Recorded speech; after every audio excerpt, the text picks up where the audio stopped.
Yeah, and we were just talking before we came on about Sunday night's games, especially where every game was close. I mean, it was a one goal game or it came right down to the end. And how about the Buffalo Sabres? We've talked a lot about them breaking their playoff drought after 15 years not being the postseason.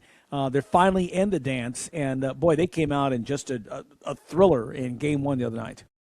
Yeah, for the first probably 50 minutes of that game, you're thinking, wow, are the Bruins gonna really pull this off? Are they gonna do what they did all regular season, which is capitalize on the few scoring chances they got and then just let Jeremy Swayman completely shut down the opponent in goal? And it did look like it was going that way, and I kind of felt bad for all the Buffalo fans in attendance at that moment because it was like they waited 14 years for this. They waited so long, and their team's gonna get shut out in the first home playoff game in forever. The place was dead silent. They were booing the Buffalo power play at one point, and then Tage Thompson gets on the board with just under 10 minutes to go, and that spark is all it took to light up KeyBank Center. The place went absolutely bananas. The Sabres had all the momentum from there. It was an incredible scene, and they wound up winning in overtime. I think I saw online that was the first time in playoff history that a team had trailed by, I think, two nothing, at least 2-0, and come back to win in regulation with like under whatever it was 9-10 minutes remaining.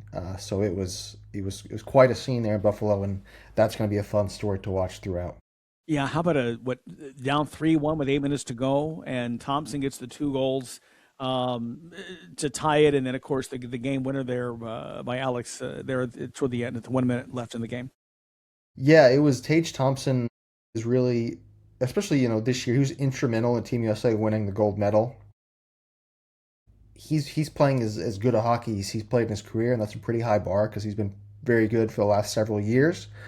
But yeah, he kind of really just took that game over in the offensive zone, and yeah, Alex Tuch did too. Alex Tuch had some great forechecking.